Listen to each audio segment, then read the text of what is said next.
소중하기 때문에 무려 4번에 걸쳐서 이렇게 복음서가 기록이 되었습니다. 이제 사도행전을 볼 차례인데요. 이 사도행전은 사실 사도행적이다, 사도행적이라 이렇게 번역하는 것이 더 좋은 번역인 것 같습니다. 사도행전은 사도들의 행적, 즉 사도들의 발자취를 우리에게 안내해주고 있기 때문인데요. 이 사도행전의 기록 연대는 정확히 알 수는 없지만 대략 AD 61년에서 62년경으로 추정하고 있습니다. 아마 바울이 로마에 가택 연금되었을 때 기록한 것으로 보입니다. 이 사도행전은 누가가 기록을 했습니다. 앞에서 봤던 누가복음도 누가가 기록을 했고요. 사도행전도 누가가 기록했습니다. 누가는 루카스죠. 루카스. 이름이 루카스인데요. 루카스는 빛나다라는 뜻입니다. 이 누가가 참으로 조용한 사람인데 그렇게 조용해도 정말 빛이 나는 사람이었습니다. 이 누가는 이방인이지만 성경책을 2권이나 기록을 했습니다. 이방인이 성경을 기록한 것은 이 누가가 유일합니다. 바울이 타인에게 이 누가를 소개할 때 사랑받는 의사 누가라고 소개를 하고 있습니다. 사도 바울이 누가를 곁에 두고 오랜 시간 동안 지켜봤을 때 이 누가는 모든 사람들에게 사랑을 받는 것을 보았던 겁니다. 사실 다른 사람을 사랑하는 것보다도 다른 사람에게 사랑받는 것이 더 어렵습니다. 왜냐하면 사랑받는 사람이 되기 위해서는 인격이 전반적으로 성숙해야지만 사람들에게 사랑을 받을 수 있기 때문입니다. 이 누가가 사람들에게 사랑을 받는 것을 봤을 때 전인격적으로 상당히 성숙한 사람이었다는 것을 알 수가 있습니다. 뒤에 보시면 이 누가뿐 아니라 그 바울의 동역자 중에서 오네시모라든지 두기고 같은 이러한 동역자들을 이 바울이 소개할 때 사랑받는 오네시모 또 사랑받는 두기고 이렇게 소개하고 있는 것을 볼 수 있습니다. 그래서 이 바울 사도의 사역이 정말 힘있게 진행될 수 있었던 것 중에 하나가 주위 사람들로부터 사랑을 받는 동역자들이 이 바울 사도 곁에 있었기 때문에 바울 사도에게 큰 힘이 되었고 그래서 사역을 아주 힘있게 감당했던 것 같습니다. 그래서 저와 여러분도 사랑받는 사람이 되기 위해서 노력을 해야 됩니다. 그렇게 되기 위해서는 우리가 또 성화되고 변화되어야 됩니다. 그렇게 될 때 우리를 통해서 땅 끝까지 복음이 전거될 수가 있습니다. 자, 그리고 이 사도행전의 수신자가 누구냐 하면 누가복음과 마찬가지로 데오빌로로 되어 있습니다. 누가복음에는 데오빌로 각하라고 되어 있고요. 사도행전은 데오빌로여라고 되어 있습니다. 이 데오빌로가 당시 그 로마의 고위층 인물이다라는 그런 견해가 있고요. 또 어떤 견해는 누가가 어떤 가상 인물을 설정해 놓고 이 기독교 진리를 변증하기 위해서 이러한 표현법을 쓴 것이다라고 하는 그런 견해도 있습니다. 그래서 이 데오빌로라는 사람이 실제 인물인지 가상 인물인지는 명확히 알 수는 없습니다. 이 사도행전의 또 다른 특징은 28장까지 쓰다가 마치 사도행전이 갑자기 중단된 것처럼 그렇게 맞춰졌다는 겁니다. 그래서 이 사도행전을 읽는 모든 성도들은 이제 자신의 삶을 통해서 사도행전 29장을 계속해서 써나가야 된다는 겁니다. 이 사도행전은 일대 전환의 책입니다. 예수님의 시대에서 사도들의 시대로 또 성자 하나님의 시대에서 성령 하나님의 시대로 그리고 또 복음이 유대인에게서 이방인에게로 전거되는 일대 전환의 책이 되겠습니다. 그리고 이 사도행전에는 선교의 명령이 나오고 또 선교의 모델이 나오고 또 선교의 역사가 나오는 책입니다. 그래서 모든 선교사들의 교과서와 같은 책이 바로 이 사도행전이 되겠습니다. 또한 이 사도행전은 누가복음과 마찬가지로 누가가 이 사도행전의 본인의 이야기를 일절하지 않고 있습니다. 그래서 이 누가가 참 상당히 겸손하고 조용한 사람이었다는 것을 알 수가 있고요. 그리고 또 이 누가는 공과 사를 구분할 줄 아는 그런 사람이었습니다. 누가는 분명히 누가복음과 사도행전이 여러 성도들에게 읽혀질 것을 염두에 두고 이렇게 자신의 이야기와 이름을 1절 기록하지 않은 것이 아닌가 그렇게 생각해 볼 수가 있겠습니다. 자, 사도행전 1장 1절 말씀 보시겠습니다. 우리 1장 1절 2절 1절 2절 우리 함께 읽겠습니다. 시작. 데오빌로여, 내가 먼저 쓴 글에는 물은 예수께서 행하시며 가르치시기를 시작하신부터 그가 택하신 사도들에게 성령으로 명하시고 성취하신 날까지의 일을 기록하였노라. 자, 1절에 보시면 내가 먼저 쓴 글이 바로 누가복음이죠. 그리고 이 데오빌로라는 이름의 뜻은 하나님이 사랑하는 사람 또는 하나님의 친구라는 뜻이 있습니다. 자, 3절 말씀 보시면 그가 고난받으신 후에 또한 그들에게 확실한 많은 증거로 친히 살아계심을 나타내서 40일 동안 그들에게 보이시며 하나님 나라의 일을 말씀하시니라. 예수님은 공생의 3년 동안 직접 제자들을 데리고 다니시면서 현장 실습을 겸한 교육과정을 성실하게 이수하셨습니다. 성실하게 이수하게 하셨던 것이죠. 그리고 이제 부활하신 후에도 다시 또 이 제자들을 찾아오셔서 40일간 그동안 가르쳤던 교육에 대한 복습과 총정리를 또 이렇게 마지막으로 하셨습니다. 자, 이렇게 제자들은 예수님으로부터 철저하게 교육을 받은 후에 비로소 이제 성령을 받음으로 능력 있는 전도자가 되어서 주님께서 맡겨주신 사명을 잘 감당하게 되었던 겁니다. 자, 오늘날 우리 한국교회가요, 성도들에게 성경을 가르치는 것을 소홀히 하여서 이제 성도들의 그 믿음의 기초가 너무나도 연약하게 되었습니다. 그래서 오늘날 그 성도들이 이단들에게 쉽게 미혹이 되어서 교회를 떠나거나 또 믿음을 아예 저버리는 경우가 많아지게 되었습니다. 또 한국교회는 신앙적인 교리가 든든하게 세워지지 못해서 단지 뭐 성령의 능력만 받으면 다 된다고 생각을 해서 오히려 교회가 영적인 분별력을 잃어버리고 혼란스럽게 되었습니다. 하지만 우리 예수님은 부활하신 후에 40일 동안 제자들에게 집중해서 이렇게 말씀을 가르치셨습니다. 제자들에게 계속해서 찾아오셨고 제자들과 함께 시간을 보내시면서 제자들에게 다시 한번 말씀을 가르치셨던 겁니다. 예수님이 40일 동안 지속적으로 제자들을 만나시고 말씀을 가르치시고 믿음을 세워주셔서 이제 제자들이 이 부활에 대한 확신을 가지게 되었을 때 비로소 예수님은 이 제자들 곁을 떠나서 이제 하늘로 올라가시게 됩니다. 자, 4절 말씀 보십시오. 사도와 함께 모이사 그들에게 분부하 이르시되 예루살렘을 떠나지 말고 내게서 들은 바 아버지께서 약속하신 것을 기다리라. 자, 이때 사도들만 모여 있었던 것은 아니고요, 성도들도 모여 있었습니다. 고린도전서 15장 6절을 보시면 500여 형제에게 부활하신 예수님께서 일시에 보이셨다는 그런 기록이 있는데요, 그 시점이 아마 이때로 보입니다. 그래서 현재 이 사도를 포함해서 약 500여 성도들이 부활하신 주님과 함께 한 것으로 보입니다. 예수님께서 십자가에 돌아가시고 나자 이제 제자들이 뿔뿔이 흩어졌는데 그때 예수님께서 이제 부활하셔서 40일 동안 제자들을 만나시고 제자들을 다시 모으시게 되고 그렇게 모여진 이제 성도들이 한 500여 명 정도 되었다는 것입니다. 예수님은 제자들에게 예루살렘을 떠나지 말고 하나님 아버지께서 약속하신 것을 기다리라고 명령하셨습니다. 이 아버지의 약속은 요한복음 14장 16절에 기록된 대로 하나님 아버지께서 보내주신다고 말씀하신 그 성령의 약속을 말하는 것입니다. 자, 5절 말씀 보십시오. 요한은 물로 세례를 베풀었으나 너희는 몇 날이 못되어 성령으로 세례를 받으리라 하셨느니라.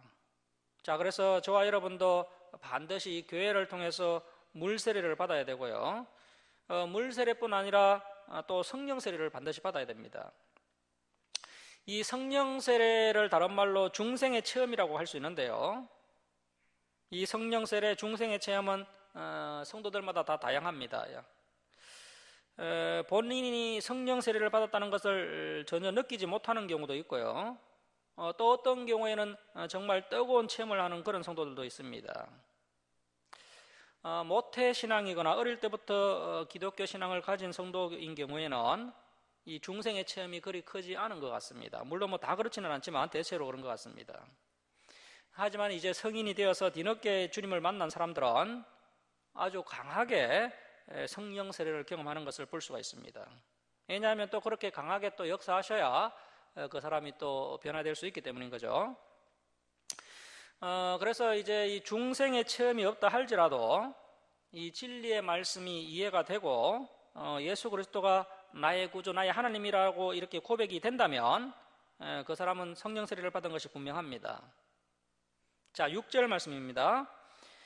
그들이 모였을 때 예수께서 여쭈어 이르되 주께서 이스라엘 나라를 회복하심이 이때니까 하니. 자, 여러분, 이 말을 과연 누가 했을까요? 제 생각에는 아마 베드로가 이 말을 하지 않았나 생각되는데요. 예수님께서 이제 이 부활의 몸을 입으셨기 때문에 시간과 공간을 초월하시고 이제 뭐 두 번 다시 죽지도 않으십니다. 자, 그리고 또 500여 성도가 이렇게 함께 모여 있으니까요. 이제 로마로부터 이스라엘을 해방시킬 때가 드디어 된 것이 아닌가. 이러한 정치적인 메시아에 대한 소원을 이 제자들이 여전히 가지고 있었던 겁니다. 제자들은 현재 성령을 받은 상태가 아니죠. 그래서 제자들은 여전히 세상적인 일에 매여 있는 것을 볼 수 있습니다. 이 제자들의 가장 큰 관심은 로마의 압제 속에 있는 이스라엘이 언제 해방될 것인가, 그것이 궁금했고, 그때 또 예수님이 이제 임금이 되면은 자신들도 한자리 하고 싶은 그런 욕심이 있었던 겁니다. 예수님은 하나님 나라에 대하여 제자들에게 이렇게 말씀을 가르치고 있는데 이 제자들은 여전히 육신적인 나라 이스라엘에 대하여 관심이 더 많습니다. 자, 오늘날 우리들도 뭐 이 제자들과 별반 다르지 않죠. 우리가 예수님을 믿기는 하지만 여전히 육신적인 이 세상 나라에 얽매여서 헤어나오지 못할 때가 많습니다. 예수님의 제자들은 3년간 예수님 밑에서 충분히 가르침을 받았고 다시 40일간 특별 재교육 과정을 받고 있는 중인데도 여전히 이 육신적인 문제에서 벗어나지 못하고 있는 것을 볼 수 있습니다. 그래서 성령을 받아야만 이제 이 제자들이 비로소 변화되게 되는 겁니다. 자, 7절 말씀 보시겠습니다. 우리 7절, 8절 우리 함께 읽겠습니다. 시작. 이르시되 때와 시기는 아버지께서 자기의 권한에 두셨으니 너희가 알 바 아니요 오직 성령이 너희에게 임하시면 너희가 권능을 받고 예루살렘과 온 유대와 사마리아와 땅끝까지 이르러 내 증인이 되리라 하시니라. 예수님은 그 제자들의 세상적인 관심을 장차 그들이 감당해야 될 사명으로 돌리셨습니다. 예수님은 제자들이 하나님의 나라의 일을 잘 감당하기 위해서 많은 노력과 수고를 해야 한다라고 말씀하지 않으셨습니다. 자, 중요한 것은 오직 성령이 그들에게 임하시는 겁니다. 오직 성령이 제자들에게 임하기만 하면 그들은 변화될 것이고 또 권능을 받고 이제 복음을 담대히 전가하는 예수님의 증인이 될 것입니다. 사랑하는 성도 여러분, 성령께서 우리에게 충만하게 임하시면 우리를 놀라운 믿음의 사람으로 변화시켜 주십니다. 이전에는 이 설교를 들으면 졸음이 오고 잡생각이 났는데 이제는 하나님의 말씀이 달게 느껴지고 또 이 말씀이 깨달아 알게 되면서 자꾸만 이 말씀을 듣고 싶어지게 됩니다. 예수님은 제자들에게 성령이 임하시면 제자들이 권능을 받고 능력의 사람으로 변화된다고 말씀하십니다. 예수님의 이 말씀은 그대로 현실이 되어 나타났습니다. 제자들은 유대인들이 두려워서 꼭꼭 숨어서 지냈는데 마가의 다락방에서 성령을 받자 두려워하지 않고 예루살렘 한복판에서 담대하게 복음을 전가하게 됩니다. 또 이 제자들은 성전 문에서 구걸을 하던 안전병기를 일으켜 세우기도 하고 수많은 병자들을 예수님의 이름으로 고치기도 했습니다. 성령이 제자들에게 임하시자 제자들에게 하나님의 능력이 나타났습니다. 예수님은 제자들에게 유대와 사마리아와 땅끝까지 이르러 내 증인이 되리라고 말씀하셨습니다. 성령의 능력이 임하면 제자들은 예수님을 증거하게 됩니다. 예수님이 하나님의 아들이신 것과 또 십자가의 죽으심과 부활을 담대하게 증거하게 됩니다. 예수님은 제자들에게 또 가까운 곳에서부터 복음을 전하라고 말씀하셨습니다. 예루살렘과 유대는 이 제자들이 사는 곳이죠. 그리고 또 유대인들이 싫어하는 저 사마리아에도 복음을 전하라고 말씀하셨습니다. 주님은 대상을 차별하지 말고 모두에게 이 복음을 전하라고 말씀하셨습니다. 이 복음을 전하다가 중간에 그만두는 것이 아니라 이 세상 끝까지 복음을 전하라고 말씀하셨습니다. 자, 왜 주님께서 이렇게 모든 곳에다가 복음을 전하라고 말씀하셨을까요? 이 복음을 듣지 않고서는 아무도 구원받을 수 없기 때문입니다. 이 세상에서 자기 힘으로 구원을 얻고 하나님 아버지께로 갈 수 있는 그런 사람들은 아무도 없습니다. 착한 일을 통해서 또는 철학적인 깨달음을 통해서 구원에 이룰 수가 없습니다. 오직 예수님을 통해서만 아버지께로 갈 수가 있습니다. 예수님은 이 말씀을 마지막으로 제자들에게 하시고 하늘로 올라가셨습니다. 본래 이 땅끝까지 이르러 내 증인이 되리라는 이 사명을 하나님께서 먼저 유대인들에게 주셨습니다. 하지만 우리가 구약 성경을 보셔서 알다시피 그 사명을 유대인들이 감당하지 못하게 됩니다. 그래서 이제 그 사명이 이 교회로 넘어오게 되었던 겁니다. 여러 성도들이 모인 교회라는 이 공동체를 통해서 이제 성도들이 한 마음과 한 뜻으로 힘을 모아서 땅끝까지 이르러 예수님의 증인이 되는 사명을 감당해야 됩니다. 자, 9절 말씀 보시겠습니다. 이 말씀을 마치시고 그들이 보는데 올려져 가시니 구름이 그를 가려 보이지 않게 하더라. 예수님께서 제자들이 다 보는 앞에서 하늘로 올라가셨습니다. 이제 예수님의 지상 사역을 다 완성하셨습니다.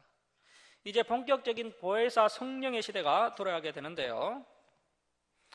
예수님께서 제자들에게 말씀하시기를 내가 가지 않으면 보혜사 성령이 오지 않을 것이다 라고 말씀하셨습니다. 예수님의 성천은 성령이 내려오시기 위해서 반드시 있어야 될 필수 과정이라고 할 수 있습니다. 예수님이 성천하실 때 올려져 가시니라고 되어 있는데요. 좀 더 정확하게 말하면 이로 끌어올려졌다라고 할 수 있습니다. 예수님은 하나님 아버지께서 끌어올리심으로 중력의 힘을 초월하시고 하나님 아버지께로 가셨습니다. 자, 그리고 또 구름이 그를 가리어 보이지 않게 하더라고 하시는데 여기서 이 구름은 그냥 구름입니다. 오늘날 그 성경을 영해한다고 하면서 이 구름을 다르게 해석하는 분들이 많은데요. 구름은 그냥 구름입니다. 예수님은 다시 오실 때 또 구름을 타고 오신다고 하셨는데요. 신천지는 또 이것을 예수님이 영으로 온다라고 하면서 사랑하는 성도들을 미혹하고 있습니다. 예수님의 영이 신천지 이만희에게 오셨고 이만희가 요한계시록에 기록된 그 이긴 자라고 하면서 마치 이만희가 영생할 것처럼 해서 오늘날 그 성도들을 미혹하고 있습니다. 자, 우리 예수님은요, 부활하신 몸으로 이제 하늘로 올라가셨고요, 또 올라가신 모습 그대로 다시 오실 것입니다. 예수님이 올라가신 모습을 500여 성도들이 지켜봤습니다. 우리 예수님이 다시 오실 때도 영으로 오시는 것이 아니라 올라가신 모습 그대로 그 부활하신 몸을 입은 채로 올라가신 그대로 다시 구름을 타고 오실 것입니다. 오실 때는 이제 모든 사람이 다 알 수 있게 공개적으로 오십니다. 따라서 예수님의 재림은 이제 범세계적인 대사건이 될 것입니다. 따라서 아무도 모르게 비밀리에 온 사람은 결코 재림 예수가 될 수가 없습니다. 자, 10절 말씀 보십시오. 올라가실 때 제자들이 자세히 하늘을 쳐다보고 있는데 흰옷 입은 두 사람이 천사들입니다. 천사들, 두 천사가 그들 곁에 서서 이르되 갈릴리 사람들아 어찌하여 서서 하늘을 쳐다보느냐? 너희 가운데 하늘로 올려주신 이 예수는 하늘로 가심을 본 그대로 오시리라 하였느니라. 자, 이 예수님의 제자들은 시골 갈릴리 출신들이죠. 다 지극히 평범한 사람들입니다. 이런 사람들이 이제 예수님께 귀하게 쓰임을 받았습니다. 평범하지만 견고한 사람, 평범하지만 진리로 잘 준비된 사람을 하나님께서 쓰십니다. 자, 그래서 이 11사도들이 다 갈릴리 사람들이었고 또 500여 성도들 중에서도 갈릴리 사람들이 상당수 있었습니다. 우리 주사람교회 성도님들도 대부분 평범하신 것 같은데요. 우리가 평범하지만 잘 준비된다면 우리 같은 평범한 사람들을 통해서 놀라운 하나님의 역사가 이루어지게 될 줄 믿습니다. 자, 여기서 이제 가장 중요한 사실은 우리 예수님이 분명히 다시 오신다는 사실입니다. 올라가신 모습 그대로 다시 오실 것이고 그때는 이 세상을 심판하는 심판주로 오실 것입니다. 그리고 우리 예수님께서 성천하신 장소가 이 감람산입니다. 스가랴서를 보면요, 예수님의 발이 감람산에 서게 될 것이다라고 예언되고 있는데요. 그래서 예수님이 재림하실 장소 역시 이 감람산이 될 것입니다. 그렇다고 해서 우리 성도님들이 이 감람산에 가 있을 필요 없습니다. 예수님의 재림은 전 우주적인 일이고 모든 성도들이 다 알도록 오실 것이기 때문에 각자 자기 자리에서 맡은 바 사명을 충성되게 감당하면은 그 예수님을 믿는 성도들은 누구든지 다 들림받게 될 것입니다. 자, 그런데 이 유대인들은요, 아직도 메시아가 초림도 하지 않았다 그렇게 생각하고 있습니다. 그러니까 예수님을 메시아로 인정하지 않고 있는 거죠. 아직 메시아가 오지 않았다 이렇게 생각합니다. 그래서 이제 스가랴서에 있는 그 말씀이요, 메시아의 초림이라고 생각을 합니다. 그래서 유대인들은 사람이 죽으면 이제 감람산에다가 무덤을 쓰고 있습니다. 왜냐하면 먼저 부활하려고 그렇게 무덤을 쓴다고 합니다. 그래서 지금은 워낙 그 감람산에 무덤이 많아서 더 이상 무덤 쓸 만한 자리가 없다고 합니다. 하지만 우리 성도들은요, 이 스가랴서의 말씀이 예수님의 재림이라고 생각을 하고 있고 우리는 메시아의 재림을 고대하고 있습니다. 자, 12절 말씀 보시겠습니다. 제 아들이 감람원이라 하는 산, 감람산입니다. 감람산으로부터 예루살렘에 돌아오니 이 산은 예루살렘에서 가까워 안식일에 가기에 알맞은 길이라. 이 감람산이 예루살렘에 한 1km 떨어져 있습니다. 당시 유대인들이 안식일을 거룩하게 지키기 위해서 안식일에는 일을 하지 않았습니다. 1km 이상 걸으면 일이 되는 것이라고 생각을 했고요. 그래서 안식일을 범한다고 생각을 해서 유대인들은 1km 이상 걷지 않았습니다. 자, 13절 말씀 보십시오. 들어가 그들이 유하는 그 마가의 다락방으로 올라가니 베드로, 요한, 야고보, 안드레와 빌립, 도마와 바돌로메, 마테아 및 알피오의 아들 야고보, 셀로신 시몬, 야고보의 아들 유다가 다 거기 있어. 11명의 제자들 명단에 기록되어 있는데요. 그런데 가룟 유다 한 명이 빠졌죠. 자, 14절 말씀 보시면 여자들과 예수의 어머니 마리아와 예수의 아우들과 더불어 마음을 같이하여 오로지 기도에 힘쓰더라. 이 여자들 중에는 막달라 마리아도 있었을 것이고 그리고 또 큰 야고보와 요한의 어머니 살로메도 있었을 겁니다. 이 살로메가 예수님의 어머니 마리아와 자매지간입니다. 그래서 예수님과 큰 야고보와 요한은 사촌지간입니다.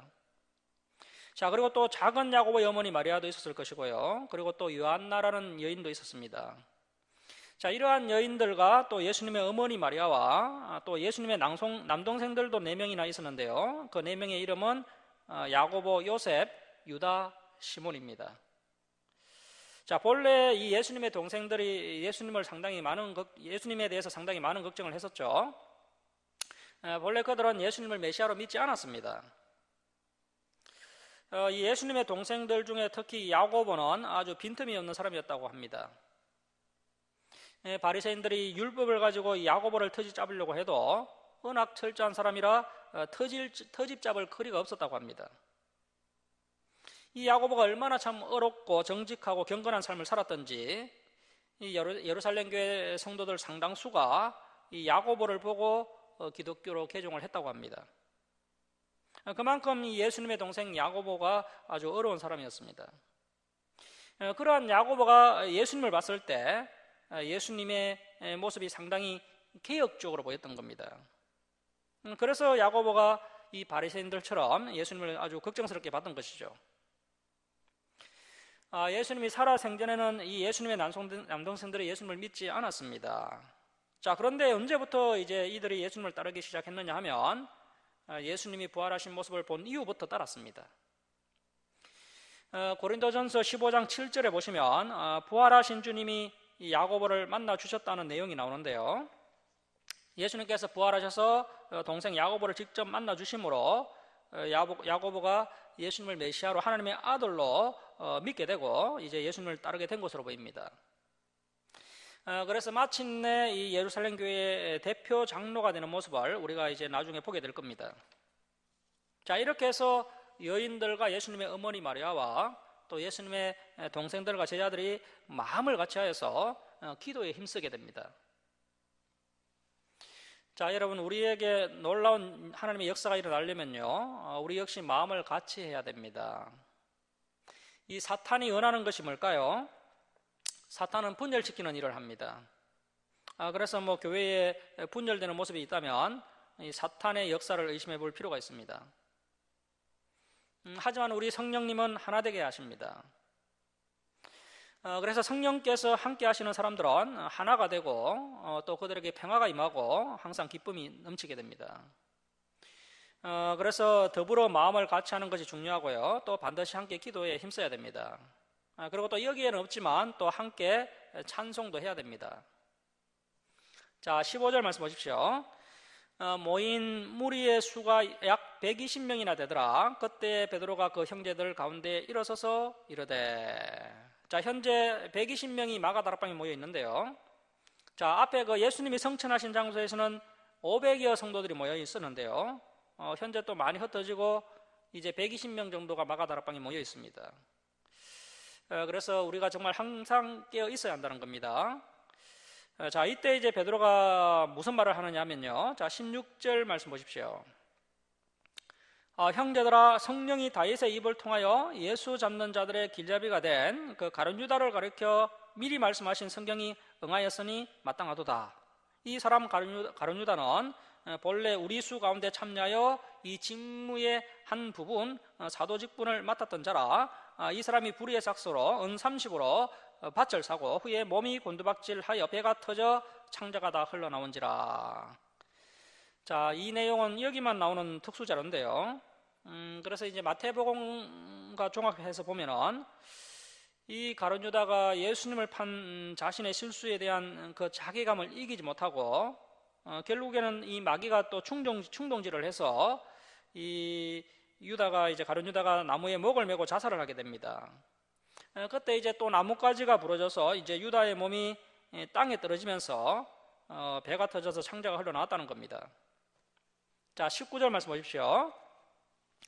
이 일이 예루살렘에 사는 모든 사람에게 알려져 그들의 말로는 그 밭을 아겔다마, 헬라 언어를 보면 아켈다마크입니다. 아켈다마크라 하니 이는 피밭이라는 뜻이라. 시편에 기록하였으되, 시편 69편 25절에 기록된 말씀입니다. 시편 69편 25절에 기록하였으되 그의 거처를 항폐하게 하시며 거기 거하는 자가 얻게 하소서 하였고, 또 일렀으되 또 시편 109편 8절에 일렀으되 그의 직분을 타인이 취하게 하소서 하였도다. 12사도 중에 가룟 유다가 배신해서 이제 사도에서 제외되었기 때문에 이제 사도 한 명을 다시 중원해야 됩니다. 자, 사도를 한 명 중원할 때 어떤 사람을 사도로 중원했느냐 하면, 자, 21절 말씀 보십시오. 자, 이러함으로 요한의 세례로부터, 자, 그래서 요한의 세례를 받은 사람이 사도가 되어야 한다는 겁니다. 물론 예수님을 만나는 것이 제일 중요하죠. 그런데 사도를 선택할 때 그 세례 요한의 세례를 받은 사람을 사도로 뽑고 있는 것을 볼 수 있습니다. 자, 그러니까 우리가 앞에서 살펴봤던 것처럼 이 11 제자들은 대개 세례 요한의 세례를 받은 사람들입니다. 또 그 중에 상당수가 세례 요한의 제자였죠. 그들이 다시 예수님의 제자가 된 겁니다. 자, 그러니까 이 제자들이 갑자기 이렇게 믿음이 생긴 것이 아니고요. 이미 오래전부터 진리를 사모하고 있었다는 겁니다. 자, 그리고 그들이 또 갈릴리에서 요단강까지 얼마나 참 거리가 뭡니까? 그 먼 거리까지 세례를 받으러 올 정도로 신앙에 열심히 있었던 자들이고, 또 그들이 또 절기를 지키기 위해서 저 북쪽 갈릴리에서 남쪽 예루살렘까지 올 정도로 구약의 절기를 지키려고 애를 쓰는 사람들이었다는 겁니다. 자, 그리고 또 이 제자들이요, 참 선지자 세례 요한을 알아봤다는 겁니다. 그러니까 어느 정도 분별력과 판단력을 가지고 있었다는 거죠. 그리고 이제 성경을 좀 더 면밀히 보면요, 이 제자들은 해당을 통해서 또 이 가정을 통해서, 자기들의 가정을 통해서 이 구약 성경을 어릴 적부터 공부하고 또 지키던 참 신실한 유대인들이었음을 알 수 있습니다. 비록 평범한 가문이지만 말씀을 신실하게 지키려고 노력을 했던 사람들입니다. 물론 뭐 세리 같은 죄인 출신도 있었지만 세리 출신이라 할지라도 분명한 것은 이들이 구약 성경을 아는 사람들이었고, 그리고 또 이렇게 이제 복음을 만나서 믿음이 성장하게 되었다는 겁니다. 자, 그래서 뭐 세상적으로는 지극히 평범한 사람들이었지만 진리적으로 봤을 때 어느 정도 준비된 자들이었다는 겁니다.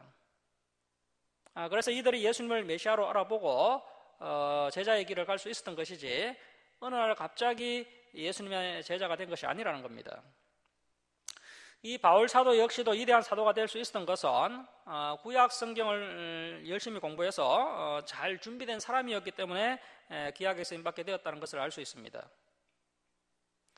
이 바울 사도가 선교를 할 때도 가장 먼저 유대인들에게 선교를 했습니다.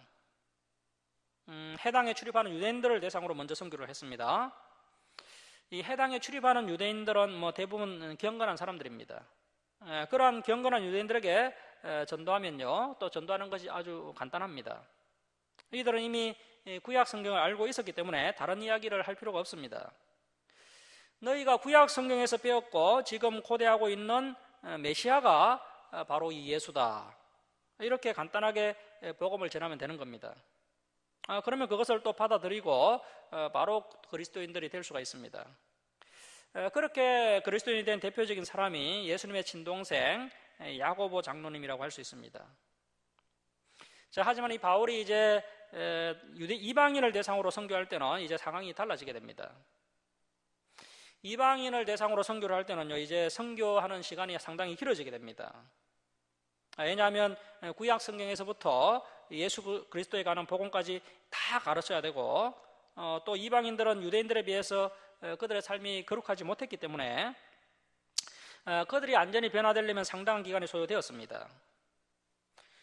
그래서 이 바울이 개척한 교회마다 참 많은 문제들이 생기는 것을 볼 수가 있습니다.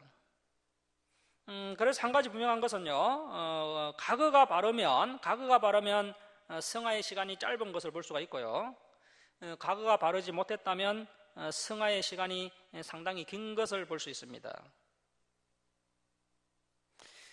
그 사람의 가거가 바르지 못했는데 이제 진리를 만났고 이 주사랑교회를 만났다고 해서 갑자기 수준 높은 신앙인이 될 수 있는 것이 아닙니다.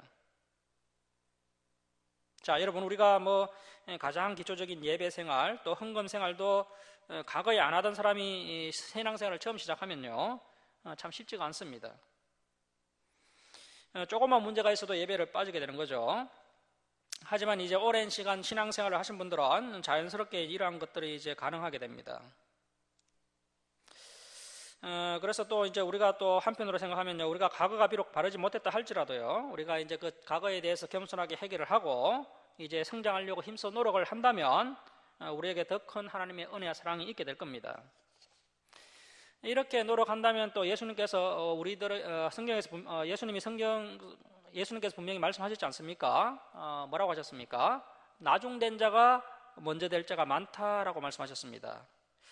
그래서 뭐 비록 뭐 모태 신앙은 아닐지라도 당대의 믿음 생활을 시작했을지라도 우리가 이렇게 변화되려고 노력한다면 주님의 은혜로 더 귀한 주님의 일꾼으로 이제 쓰임받게 될 것입니다. 자, 21절 상반절 계속 보시면요, 요한의 세례로부터 예수님께서 우리 가운데서 올려져 가신 날까지 주 예수께서 우리 가운데 출입하실 때에, 자, 그러니까 예수님의 공생애가 한 3년 정도 되고요, 또 세례 요한이 예수님보다 사역을 한 6개월 정도 빨리 시작했기 때문에 전체 기간을 합치면 이제 뭐 적어도 3년 6개월 이상 한 4년 정도 이제 되는 거죠. 자, 그래서 세례 요한 때로부터 예수님이 성천하신 날까지 한 4년 정도 그 예수님의 무리 가운데 출입했던 사람이 사도가 될 수 있다는 겁니다. 그러니까 한 4년 정도는 신실하게 변함없이 신앙생활 한 사람이 사도가 될 수 있는 겁니다. 오늘날 우리 기독교도요, 우리 장로교도 보면은 이제 내부적으로 이제 뭐 안수 집사나 건사나 이제 장로 같은 직분자를 세울 때 최소 한 교회에 이제 3년 이상 신실하게 이렇게 이제 신앙생활 한 사람을 대상으로 이제 세워라 이렇게 되어 있습니다. 아마 그것도 이제 이렇게 성경을 기본으로 해서 이렇게 한 것이 아닌가 생각됩니다. 자, 22절 말씀 보십시오. 항상 우리와 함께 다니던 사람 중에 하나를 세워 우리와 더불어 예수께서 부활하심을 증언할 사람이 되게 하여야 하리라 하거늘. 자, 이 사도가 얼마나 참 중요한 직분입니까? 그래서 아무나 또 사도가 될 수는 없습니다. 신앙이 들쭉날쭉하면 안 됩니다. 항상 우리와 함께 다니던 사람 중에 하나를 세워야 한다는 겁니다. 오늘날 교회가 문제가 생기는 이유가요, 준비되지 않은 사람이 직분자가 되기 때문에 문제가 생기는 겁니다. 바울 사도가 목회 서신을 통해서 이제 디모데와 디도에게 이야기하기를 그 직분자를 세울 때 반드시 한동안 시간을 두고 그 사람을 시험해보고 세워라 이렇게 이야기하고 있는 것을 볼 수 있습니다. 자, 그래서 이러한 준비된 사람들이 이제 사도가 될 수 있는 것이고요.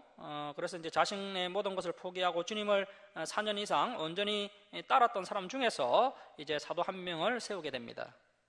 자, 23절 말씀 보십시오. 그들이 두 사람을 내세우니 하나는 바사바라고도 하고 별명은 유소도라고도 하는 요셉이요, 하나는 마띠아라. 그래서 이제 복수로 이렇게 추천하게 되는데요. 이 요셉이라는 사람은 이름이 이제 세 개나 됩니다. 그래서 이제 요셉이라는 사람 하나고 한 명과 또 다른 한 명은 마띠아였습니다. 이렇게 이제 두 명이 뽑히게 됩니다. 자, 24절 말씀 보십시오. 그들이 기도하여 이르되 무사람의 마음을 아시는 주여, 이 두 사람 중에 누가 주님께 택하신 바 되어.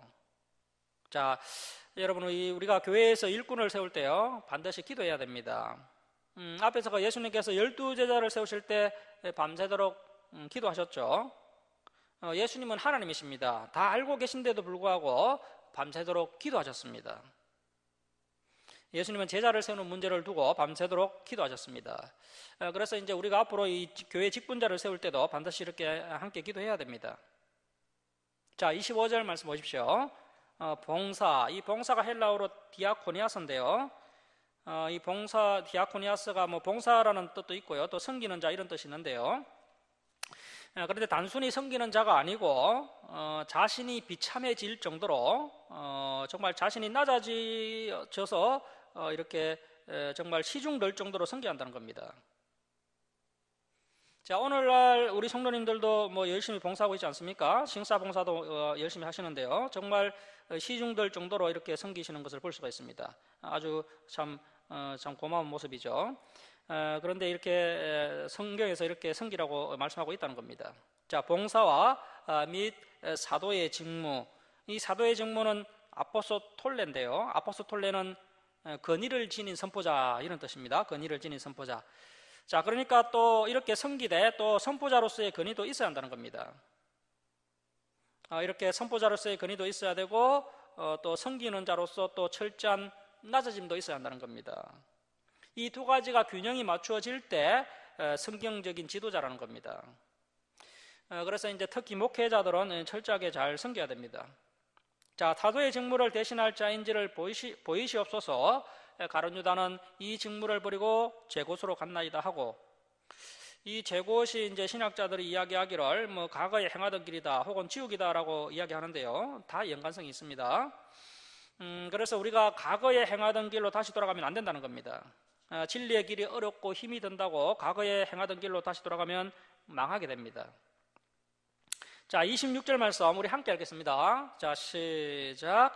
제비 뽑아 마띠아를 얻으니 그가 11사도의 수에 들어가니라. 자, 이렇게 해서 이제 마띠아가 12사도 안에 들어가게 되는데요, 마띠아는 나중에 복음을 증거하다가 순교를 했다고 합니다. 그러니까 제대로 뽑은 거죠. 정말 직분을 잘 감당할 이 마띠아를 뽑아서 이렇게 이제 세웠고, 마띠아는 또 충성되게 사명을 감당하는 것을 보게 됩니다. 자, 그래서 이제 우리가 이제 교회 일꾼들을 세울 때요, 또 이렇게 이제 성경대로 한다면 이제 두 사람을 추천하고 마지막에 또 하나님께서 직접 선택하시도록 제비뽑기하는 방식이 참 좋은 방법인데 문제는 오늘날 우리 기독교가 이렇게 일꾼을 세우지 않는 것 같습니다. 원래는 이게 성경적인데 이렇게 세우지는 않는 것 같아요. 교회가 이제 민주적인 요소가 분명히 있긴 있어야 됩니다. 하지만 민주주의만으로 교회가 운영되어서는 안 된다는 것을 우리가 한번 생각해 볼 수가 있습니다. 뭐 어느 정도까지는 성도들이 뜻을 모아서 결정하는 민주주의 모습이 있지만 반드시 하나님께서 직접 개입할 수 있는 그런 여지를 남겨놓는 교회가 조용교회라는 것이죠. 그리고 또 우리가 성경에서 본 것처럼요, 항상 이 결정적인 순간에 다수가 진리의 편을 선택하지 않는 것을 볼 수 있습니다. 그래서 이제 진리의 편을 선택하지 않을 때 목회자가 정말 목숨을 걸고 바른 길을 제시해 줄 수 있는 그러한 부분도 분명히 있다는 것을 우리가 잘 명심해야 되겠습니다. 자, 말씀을 마치도록 하겠습니다. 사랑하는 성도 여러분, 성령 충만하여서 하나님의 말씀을 신실하게 배우고 또 이 말씀을 우리의 삶 가운데 지킴으로 더욱 변화, 성장, 승화되어서 이제는 땅끝까지 이르러 이 복음을 증가하는 이 일에 충성된 일꾼으로서 받을 수 있기를 주님의 이름으로 축원합니다. 자, 우리 185장 찬송 드리고 함께 이